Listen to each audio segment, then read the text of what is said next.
ही आग तो आग जलनी चाहिए, आग जलनी चाहिए। और इस आग को हमने देखा है, इस आग को हमने देखा है छोटे भाई निशिकांत के सीने में जलते हुए। इस बिहार को, समाज को बचाने के लिए इस आग को हमने देखा है। और हमारी इनकी मुलाकात बहुत पुरानी नहीं है, बल्कि आप कहें तो बहुत नई मुलाकात है। लगता है हम 15 दिन या महीना दिन के अंदर में ही हमारी मुलाकात हुई है। और हमने जब इनसे बात की तो इन्होंने कहा कि हमारा वंश, हमारी विरासत, हमारे पूर्वज कहीं खो गए हैं, कहीं खो गए हैं। हमारी पीढ़ी भी इधर उधर हो रही है, या हम अपनी पीढ़ी की अपनी विरासत नहीं दे पा रहे हैं, उनके अधिकार नहीं दे पा रहे हैं। जो हमारा पीढ़ी रहा, गौतम बुद्ध का, सम्राट अशोक का, चंद्रगुप्त मौर्य का, महात्मा ज्योतिबा फूले का, माननीय सावित्रीबाई फूले का, शहीद जगदेव प्रसाद जी का जो ये विरासत रहा है, जो अधिकार रहा है, जो कुशवाहा समाज को हक मिलना चाहिए, वो हक नहीं मिल रहा है। और इसके लिए, इसी हक को दिलाने के लिए, हमारे अधिकार के दिलाने के लिए, हमारे खोए हुए गौरव और स्वाभिमान को दिलाने के लिए भाई निशिकांत जी यहाँ उपस्थित हुए बिहार। हम उनका सम्मान करते हैं, आदर करते हैं, और आप सबों की ओर से हम उनका अभिनंदन करते हैं कि इस उम्र में समाज के लिए सोच है, इस उम्र में समाज के लिए सोच है। इस बात का हमें अभिनंदन करना है। बहुत कुछ मैं नहीं कहूंगी, समय बहुत हो गया है। आप लोगों को भोजन का भी इंतजार होगा, या हम सबों को भोजन भी पुकार रहा होगा। हम कहना चाहते हैं, हम बिहार की हालत पर भी नहीं जाएंगे। हम जो हमारे वक्ता बोल चुके हैं, हम उन पर भी नहीं जाएंगे, वो सब आप जानते हैं। सब हम लोग जी रहे हैं। हमारी अपनी हालत, हमारी जनगणना को कम कर देना, हमारे अधिकार को कम कर देना, हमारे लोगों को कई कह रहे थे मंत्रिमंडल में जगह नहीं मिला, तो सरकारी नौकरी में जगह नहीं मिला, ये सब हम लोग जानते हैं। हम ये कहना नहीं चाहेंगे, हम तो उसके वंशज हैं, हम उस सम्राट चंद्रगुप्त, उस चक्रवर्ती सम्राट अशोक के वंशज हैं, जिनका राज पूरे आज का एशिया महादेश पे उनका राज था। लेकिन किसी को यह मत भूलना चाहिए कि हमने लोहे का तलवार रख दिया है तो अपनी शक्ति छीन हो गई है। हमने लोहे के तलवार को रखा है, लोकतंत्र के हथियार को नहीं रखा है, और इसी हथियार से अपने अधिकार को प्राप्त करना है। इस बात को भी हमें नहीं भूलना चाहिए। साथियों, हम ये कहना चाहेंगे, एक हमें छोटी सी कहानी याद आ रही है, बहुत ही कम शब्दों में कहेंगे, क्योंकि मैंने जो कहा निशिकांत जी के विषय में कि निशिकांत जी से हमारी इधर की मुलाकात थी, लेकिन इस लोकसभा चुनाव में निशिकांत जी को जो टिकट देने वाले दल ने इनको जिस तरह से छला, जिस तरह से प्रलोभन दिया, जिस तरह से आर्थिक दोहन करने की बात की, और उसके बाद भी सफलता नहीं मिली, तो निशिकांत जी को लगा कि सही में अगर सफलता की कुंजी कहीं से जाती है तो वो लोकतंत्र से जाती है, वो सत्ता से जाती है, वो चुनाव से जाती है। और जब तक हम विधानसभा और लोकसभा पहुंच नहीं जाते हैं, तब तक हम अपने समाज को सफलता की ओर नहीं ले जाएंगे।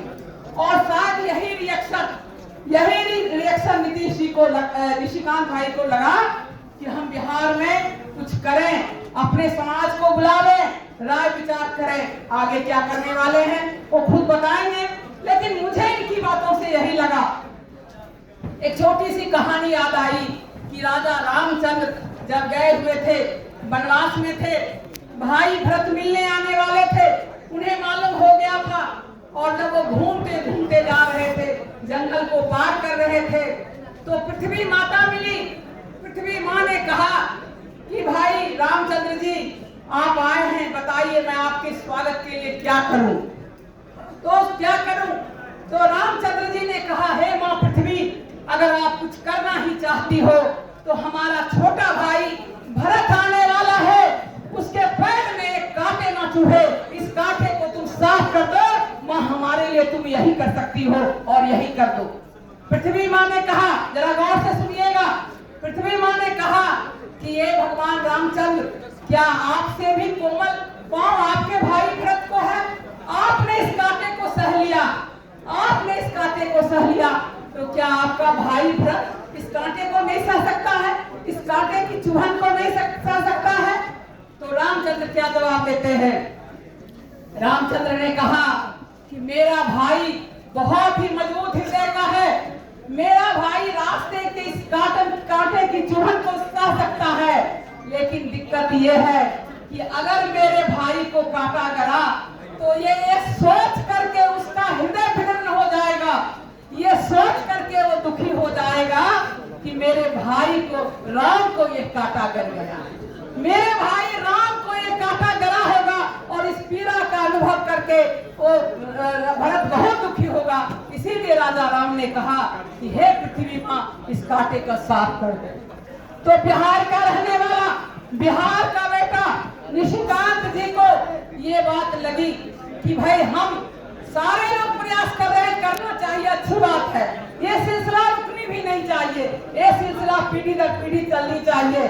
और निशिकांत भाई ने कहा कि मेरा भी प्रयास होगा कि हम अपने भरत के लिए उसके कांटे के विकास के मार्ग में जो कांटा आता है उस कांटे को हम साफ करवाने का प्रयास करें। और यही कारण आज आप सबको यहाँ बुलाया गया है और आपसे राय मांगी गई है, शुमारी की गई है कि इस कांटे को निकालने में मदद करिए, समाज को आगे बढ़ाने में मदद करिए।